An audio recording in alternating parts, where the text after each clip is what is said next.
introduce the next speaker, Owen Meyer, who is the founder of Meyer Global Management. And listen to his biography. I was very impressed when I was reading it yesterday.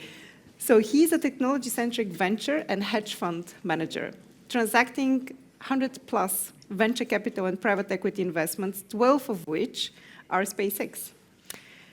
As the founder and the CEO of Meyer Global Management, he has generated top quartile returns for his investors. His firm is based in New York. He manages venture capital fund, private equity fund, special purpose vehicles, and a traditional long shot and short equity hedge fund. Meyer Global Management looks to address the hybridization of private equity and public equity investment interest. Owen has also held 8 board advisory positions and 4 interim CFO positions in early-stage technology businesses, so you're probably also very hands-on, spanning across 3D manufacturing, space technology, blockchain, consumer retail subsectors. He has background in an M&A investment banker working for Société Générale in New York. He started his career as an investor for a hedge fund, Harvest Management, and he holds an executive education certifications from Harvard Business School, from MIT Sloan School, focusing on artificial intelligence, quantum computing, blockchain entrepreneurship, and neuroscience. Owens graduated early with high honors from the Stony Brook University in 2011. It seems like you're like a wunderkind, really. Big applause to him, and also to me. I'm getting nervous. So, thank you. It's all working with the slides, so let's start. Sure. Yeah?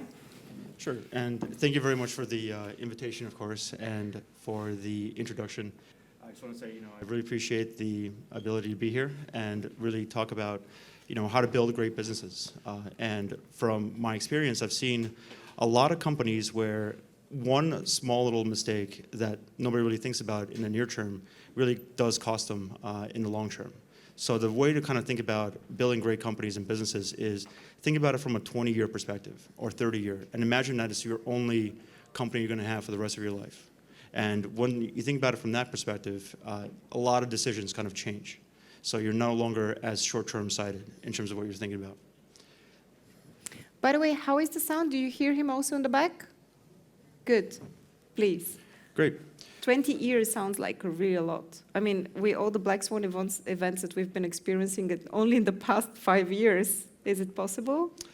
So the beauty about when you think about things from a 20-year perspective is you think about it in terms of not just one iteration of a market cycle, but from many different types of market cycles. And you also avoid a lot of distractions. So distractions can come from, some investors that want something from you in the near term that can actually cost you dearly in the long term. And what you do is you tend to negotiate and distract yourself from bigger decisions that you have to do in over a 20-year time frame. So when you think about it from a longer term perspective, you're less likely to compromise your, let's say, ethics or your morals or your business or your equity in a company in the near term. And you're more likely to be very stubborn and be very focused on just building a great company. Because end of the day, the best companies in the world are just built because people believe in what they do. They don't listen to other people. And they just let the business's returns and its profits really speak for itself. Show me through the next slides. Sure. So the agenda, and I don't have a clicker. Oh, the clicker, of course. Here it is. Thank you. There you go. So the green is Yeah, the okay. green one. The red one is never a good idea to click. Got it. So the agenda really for today is really to talk about the 3 pillars of how to build a great company. The first one being understand your market. The second one being scale at each stage of your evolution of a company. And the third one being, how do you think about investing in your company from a growth perspective and also from a profit perspective? Because both of them will actually fuel your company, but one of them will actually be more successful than the other. So when you start with the first one, the key question I would kind of think about is understanding your market is very important, and a lot of people seem to kind of miss that. And when really looking at this CB Insights study done as a post-mortem analysis of all these different startups, aside from the fact that the main reason for a business's failure was no cash, which is pretty much a given, The second most important reason was because the founders realized that there was no market need. Now, 35% of the reason for that being no market need, that's a little bit frightening. And you would think that when you're doing a startup and you're trying to solve a real problem in real time, that you actually already know your market. And it turns out a lot of these ideas, while they may be great, they could solve a small local market, but they don't really solve something that's addressable or scalable. And that's really a key criteria as to how you should think about building a great business. And as you can see here from this presentation and the slide, nowhere here is mentioned, having the wrong team, having the wrong timing of the product. Because it turns out if you miss just the basic fundamentals, which is not knowing your market or not having enough cash, everything else is a domino effect. So having the right team, having the right execution strategy, having the right fundraising plan, all that stuff, that actually comes after. These are the 5 main reasons why businesses fail. So if you just address these 5, you already are ahead of like 90% of your competition. And one way to really solve it is using 2 examples from my background. So I've been an early investor in Tesla, and I've kind of seen how that company has scaled from being a no-name apparently car manufacturer to where it is today, which is a AI PaaS platform and energy storage, futuristic, software business, and also SpaceX, having looked at it in the last done 12 transactions, but really going to be doing in terms of the total amount 30 total SpaceX investment funds, and I call them starships because I really believe in the mission of Elon Musk. So one thing I've noticed is that these kind of companies, SpaceX and Tesla, their mission, which is kind of wild, is so grandiose that nobody really even understands what it means. So when you think about Tesla's mission, they just want to accelerate the world transitions towards sustainable energy. Like what is that really talking about? Energy storage for what? And they don't really define what size that is. So when you ask somebody, well, what is your total market size? Well, it's the total global energy. It's $100 trillion. That's quite the market. We're not saying it's a 4 billion niche market. We're going to be 10% of it, and here's why you should invest. We're solving the biggest problem ever in humanity, and that's how we're going to address all these problems. And the beauty about solving that problem is you don't have to solve the main problem. You can solve the underlying problems about it. So what I wanted to really emphasize is when you have such a big mission and you want to solve the energy aspect of humanity, underneath that you have energy for transportation. You have redefining manufacturing for battery storage. Like all of these sub-problems that exist within this whole market are actually great for your business because you can always pivot and you can always know your market and you can always survive. So you always address the key problem, which is, we don't know our market need or market demand. This way you always have it. I have a question here. So I have a friend who is a founder, and he was actually addressing a big problem. I would say he's trying to solve network effects, which is, it still haven't been really hacked. And one of his investors at some point, he said to him, this is too ambitious. What do you do with investors like that? I mean, what you're saying here, it's even like an even more moonshot idea. You walk away. You walk away. All the time. The beauty is there are so many investors in this world, and as you can tell from angel investors to the fragmentation of the whole investment network, there are so many people that have money that will believe in you. And in this world, there are 8 billion people, and of those people, how many are investors? Let's say there's 5%. Then you're really talking about like 40 million people who can actually invest at least $10,000 in your company. Do you really need every single one of them? No. So it's okay to be stubborn and be focused and having the right people in place. Because at the end of the day, when these 2 companies were founded, they did not have good investors. They had the craziest people in the world who said, that makes sense, I believe in you, just go for it. And you need to have the right partners in the beginning. So it's not just about having capital for the sake of capital. You got to have the right people who think like you and who are just equally as stubborn, that align with your philosophy. It's a great example. So I guess it was actually pretty fuzzy, to define a market like this. How did they convince you still to invest? I mean, there should be some kind of feasible plan. It's not enough just to have a crazy, hairy idea, I guess. A lot of it is based upon a track record. So prior to these two companies really talking about what they're trying to do and being this grandiose, ambitious plan, end of the day, what you're really focusing on is, aside from the business plan, working or not working, 9 times out of 10 with most businesses when they start, they do not look the same in 5 years from the day that they're founded. In fact, they look completely different. So what you're really doing as an investor is you're actually taking a bigger bet on the founder than you really are in the business. And what you're really saying is that, end of the day, whatever happens to this company, I know for a fact I'll sleep well at night because I know that founder, he'll never give up. This is something that no matter what happens in this world, he will always be successful. And that's part of the equation for understanding how to allocate capital. So you started with a 20-year perspective, but here we have an impact which will probably outlive the founders. So what do you do with that? You're right. So one of the key things here is when you're building an investment track record or trying to get more investors for your funds, a lot of them are going to see things from generating returns in the near term and being very short-term focused because they have real costs to address and life decisions, like getting married, going on vacation, etc. Now, these are not 100-year goals or 50-year goals. These are 5, 10-year probably at max. The way you address this is you try to really focus on these great businesses and invest in them along the whole time frame. But then you also try to provide, in the secondary market, the ability to do these sales of these shares if needed. And you try to be very understanding to your investor network, where some investors who believe in you, end of the day, they may have something that they need a liquidity event after 2 years or 5 years.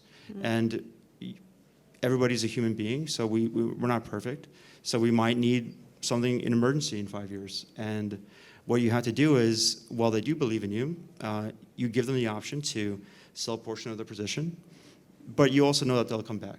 Mm-hmm. Mm-hmm. And the beauty about these kinds of businesses is that you can be stubborn and you can actually be very selective. Nobody's forcing you to fit in with a mold of everybody else. And it's actually the best companies are actually founded not only during these times when there is uncertainty, there is global risk, political risk, financial risk. The best time to actually start a company is actually right now. And times like this have spawned the greatest companies in the world. So, it's a good time to actually be very, very risk-seeking and risk-taking. Can I ask you a follow-up question? Sure. Is it a good place to start a business in Central and Eastern Europe from your perspective right now? I believe that it's the best time to start a business everywhere in the world right now. Mm-hmm. The geography does not matter, because at the end of the day, a great business, a great leadership, a great product, and a great service, you will always get capital. You will always get fundraising, and people will always find you. Trust me, people will find you across the world if they can and invest in you because you have a great idea and a great product. We live in a globalized world where we went from 6 degrees of separation, 25 years ago.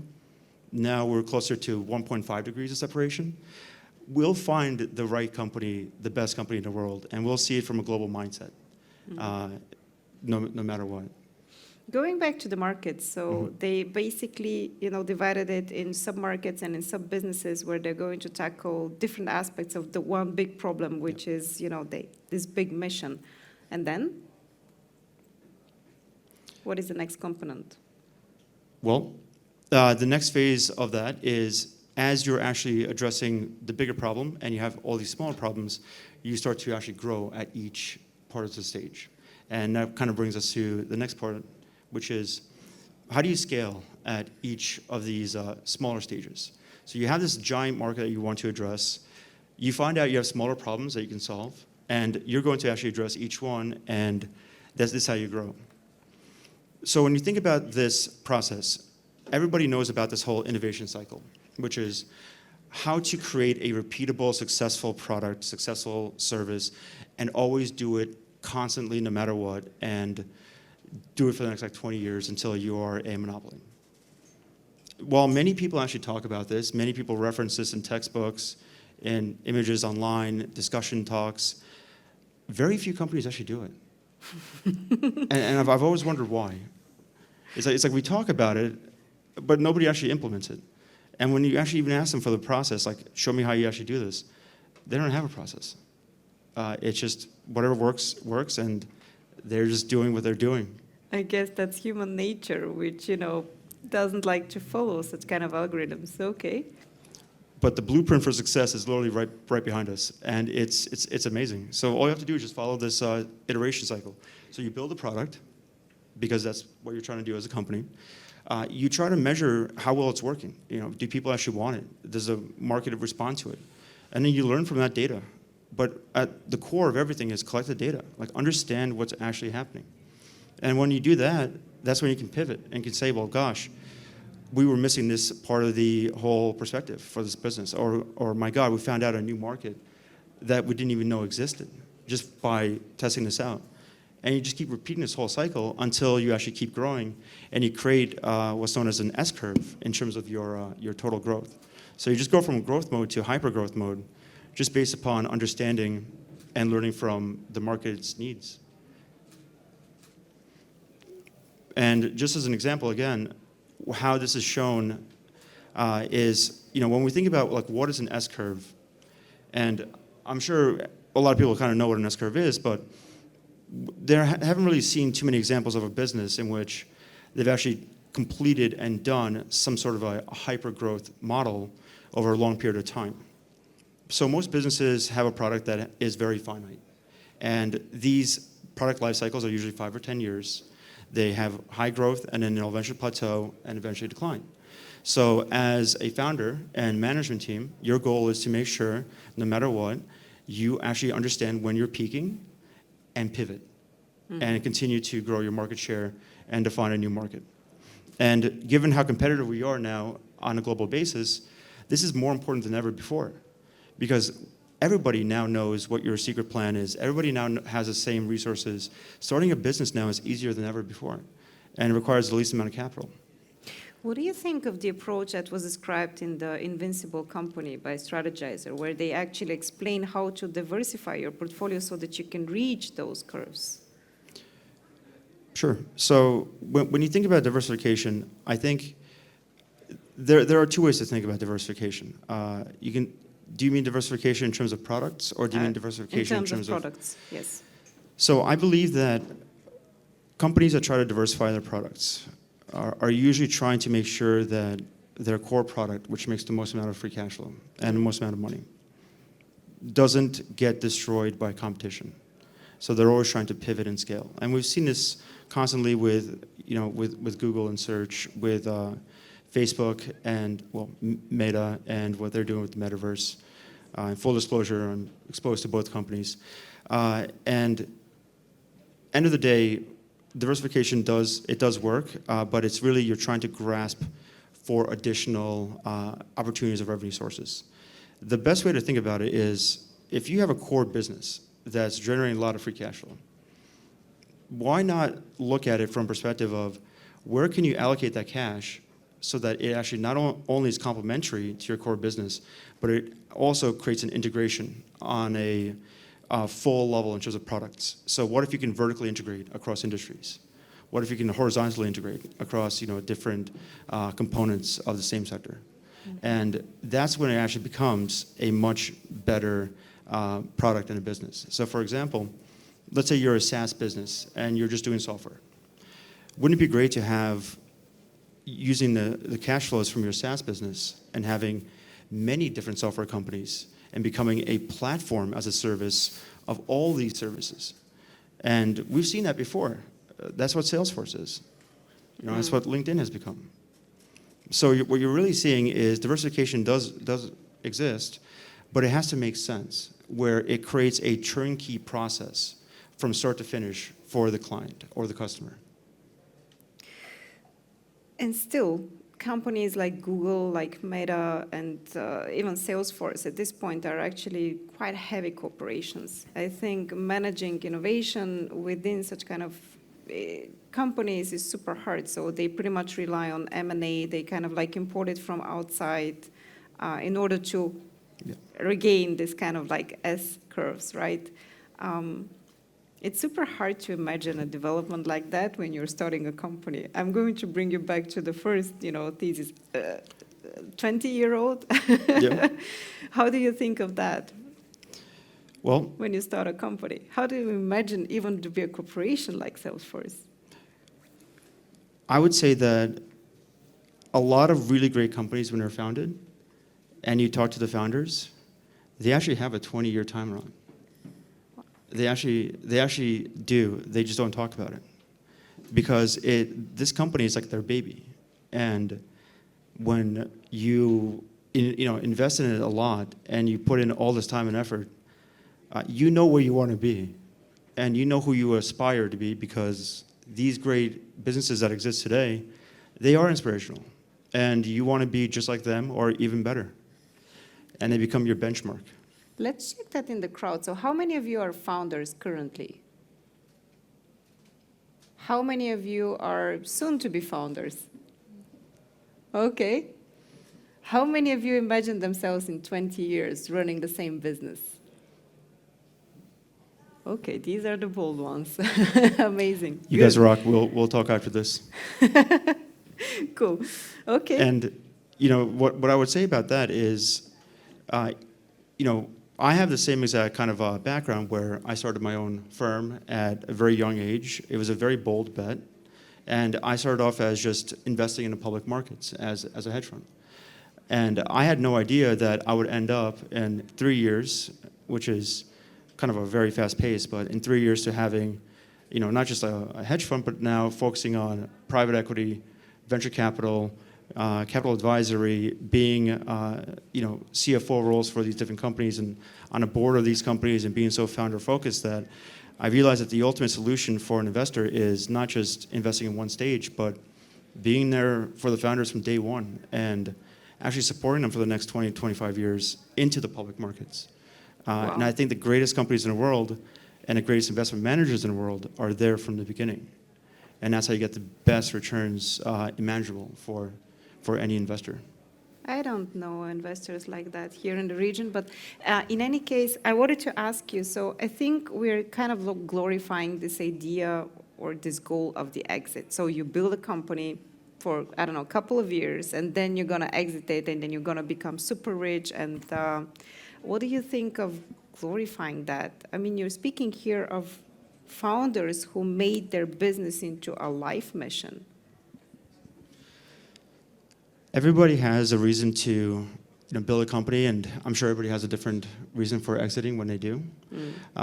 What I've learned from my experience in investing in all these companies and seeing these exits, the ones that have exited, let's say, and became unicorns and exited, and a lot of them actually, I would say the majority, more than 50%, regretted that decision. And the reason why they did is because they thought that they basically cut themselves short from their whole mission and purpose, and then they had to redefine something new again. And they left their company that was so successful that they realized, even though it had a great exit, let's say 1 or 2 billion, they could have done 10x more at least. And so that was actually a very shocking revelation when you see somebody who exits and says, I actually could have done more, and I kind of regret it. So you don't really think about that kind of perspective when someone who is so successful, but by all means, by society, and yet they're not happy whatsoever. I had a conversation like that with a founder who sold his company after, I think, working for 10 years. Mm-hmm.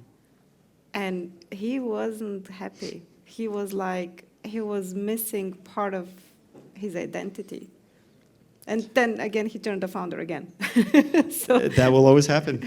That will always exactly. happen. So I guess it's like being addicted to that. Anyway, so what was the third factor? Let's move to that. Sure. So the S-curves, just to kind of summarize, when we think about these companies and how they scale, we see it in real time. So looking at, for example, looking at Tesla, you kind of see the way they've actually been S-curving this whole time since 2013 almost, when they actually even laid out a plan and they said, we'll have this plan for this car, having it at low volume, high price, followed by mid-volume, mid-price, and then even to this day we're kind of working on it, but high volume and low price for all these vehicles. And then having a new product where it's the battery production, and then it's the energy storage, and then it's the internet providing. So you're actually seeing all this S-curve, and that's reflected now in their deliveries, which is on this next chart, and also in their stock price. So what happens is when you have an S-curve of success, the overall stock price and valuation for that business is equally shocking by the market, where it's nobody knows what's actually happening, and then everybody understands what's happening, and that's when you see this giant spike and increase, which we've seen in the last 5 years. And the same thing can be said with SpaceX. SpaceX started off as a company that had a very ambitious goal of just launching rockets.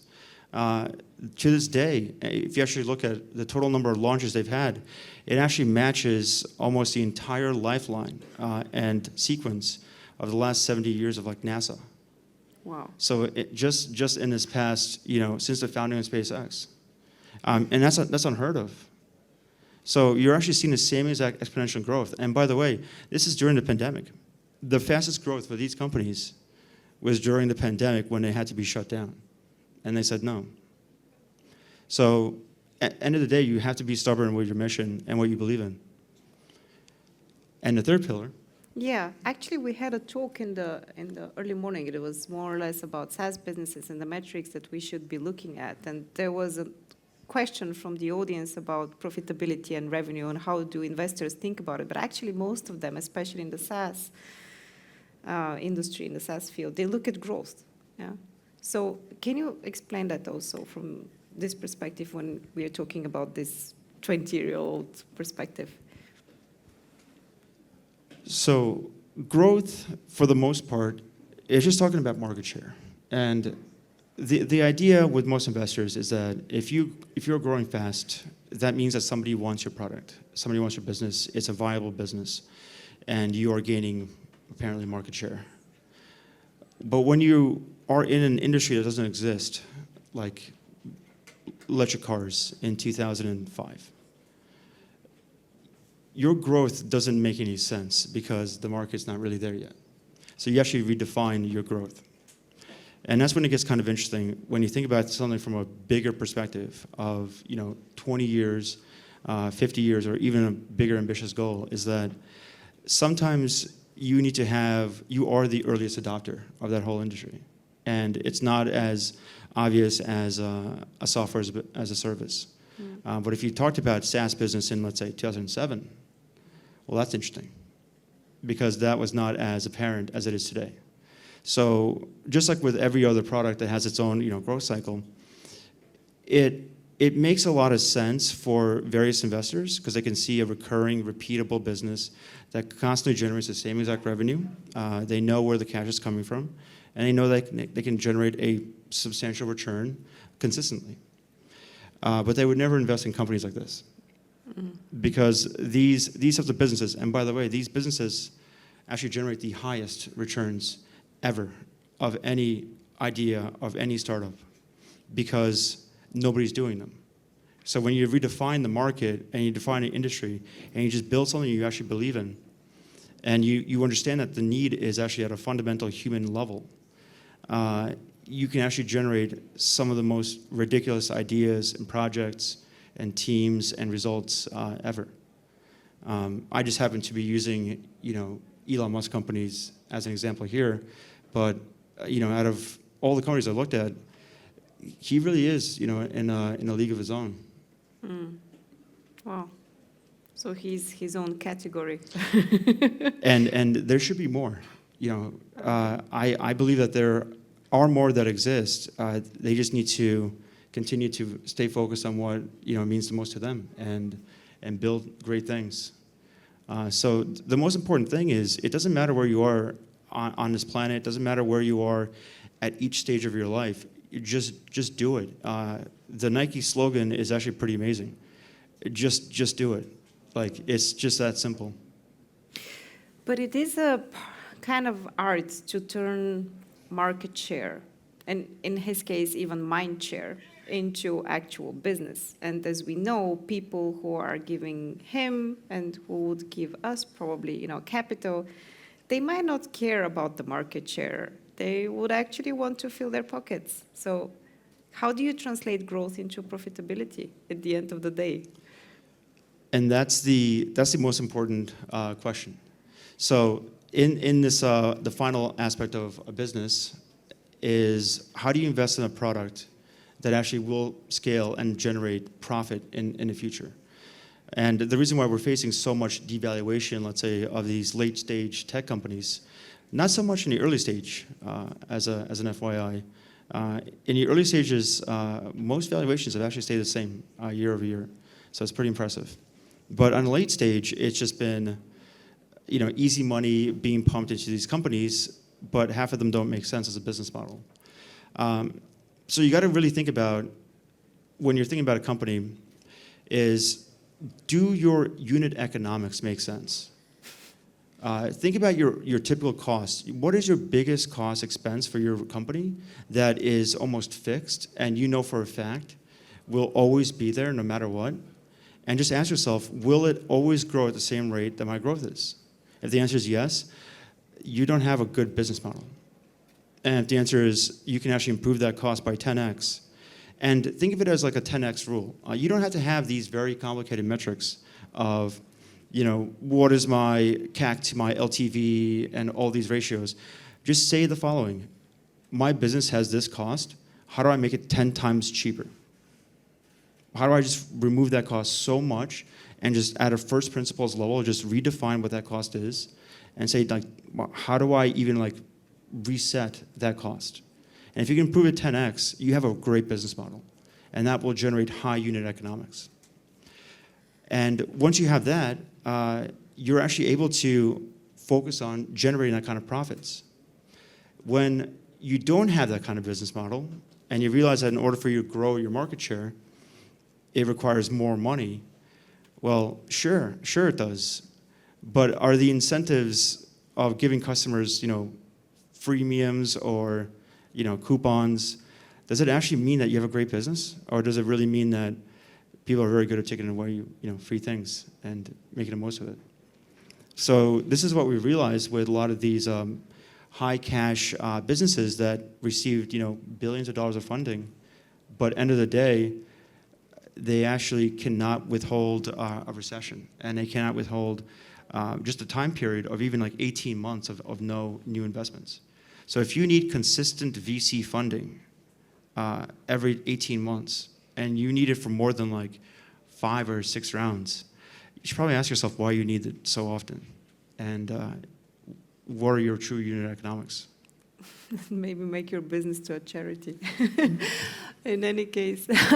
So because we don't have much time, I would suggest that maybe we wrap it up and then we open to questions also from the audience. By the way, thank you for bringing this perspective of, there was thinking big and now there is the thinking big on on the other side. Should we? Yeah. Let's wrap it up. Sure. Yeah. So in summary, thank you. Just to summarize this whole thing about building great companies, always make sure you understand what your market is.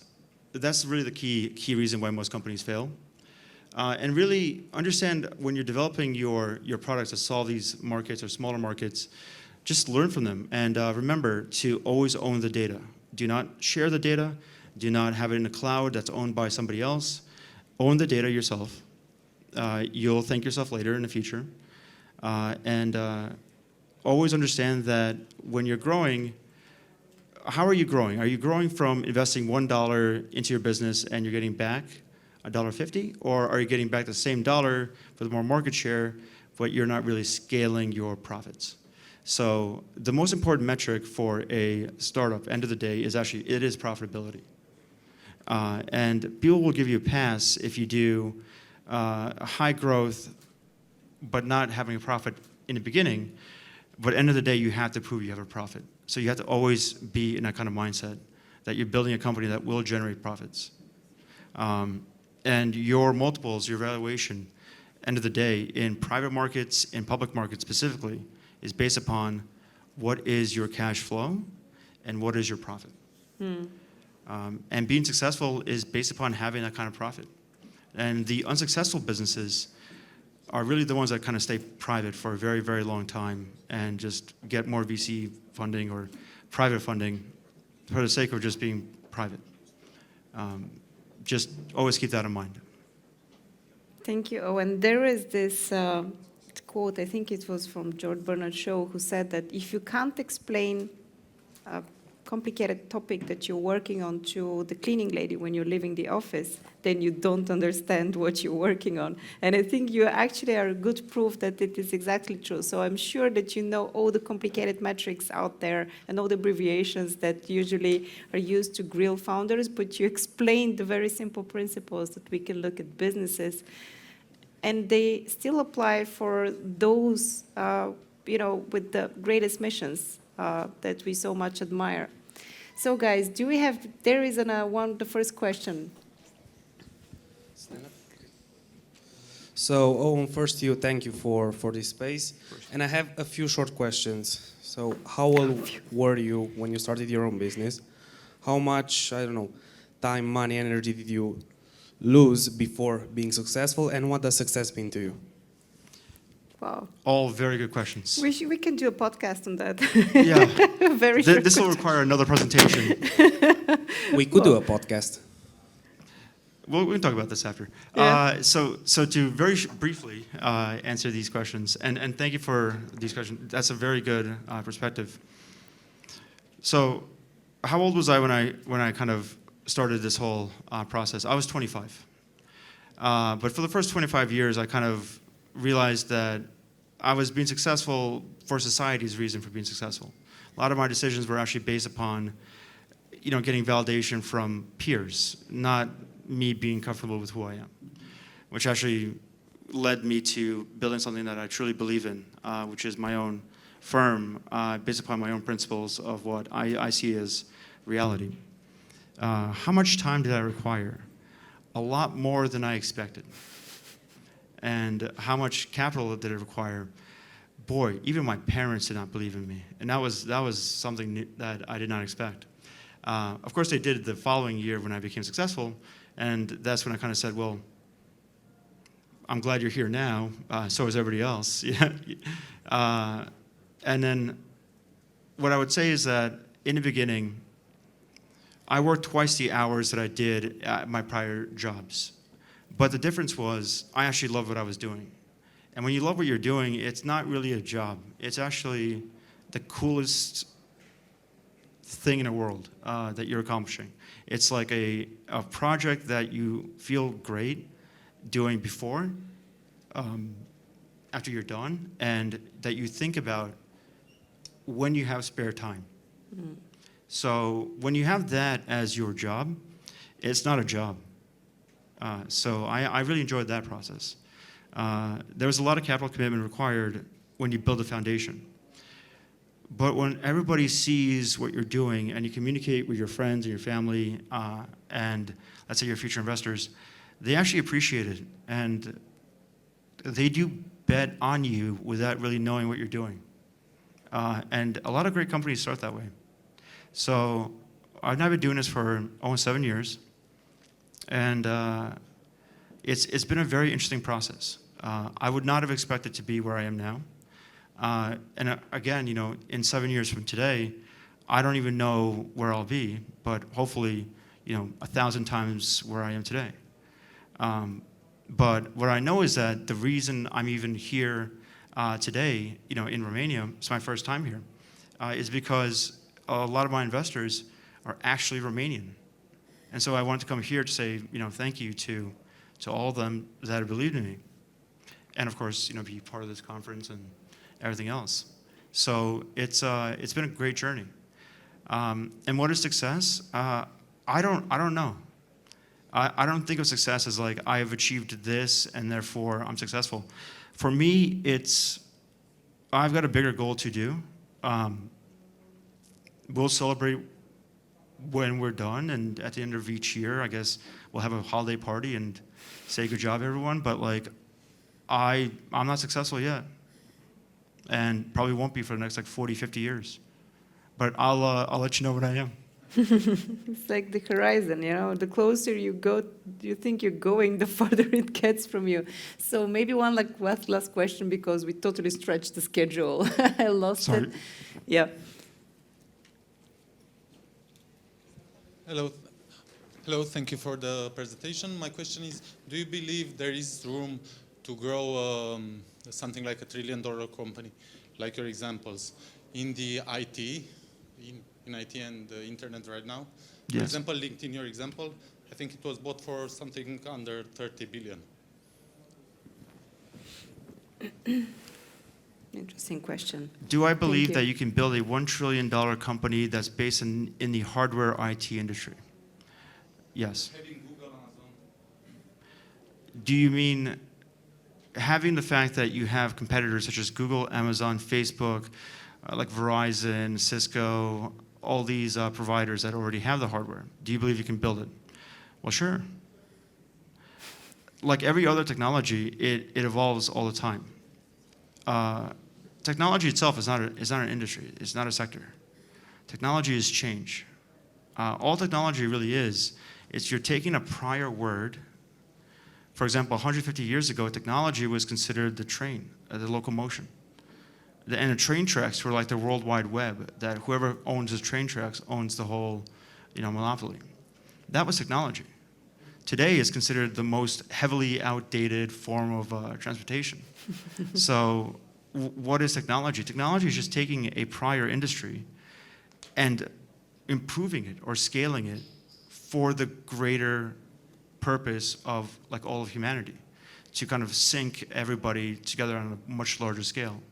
So the hardware industry, I think, of course, I think it's gonna be amazing. Whoever is actually building the next $1 trillion like hardware business, let me know, because I'm actually focused on that specifically. Hardware 2.0 and 3.0, 3D manufacturing, 4D manufacturing with sensors that move in real time. So I think that is actually really exciting. And turns out the biggest companies in the world, they can't adapt as fast because they already have their own businesses, their own ethos and principles. The best companies in the world that are actually going to achieve that new $1 trillion stature, they're actually very new, very different, and they have a new purpose. So if I was a Google or Facebook, I would definitely acquire them as fast as I can, and then try to learn from them. They're probably already doing that. They are. Owen, thank you so much. Thank you so much for bringing a totally different level of thinking big here in the room. I think we definitely needed that. That was very inspirational. I think now we will be looking at we will be envisioning our end goal or success, whatever that means, in a totally different way. You're gonna stick around tonight? I am. Good. I am, So, yes. guys, you can catch up with him, I guess. You would be open to the craziest and the hairiest of ideas that we can have here in Romania? I think so. That'd be great. Yeah? That'd be really great. And Okay. just dream big. Thank you. So pack the both ideas out. Wow. Thank you so much.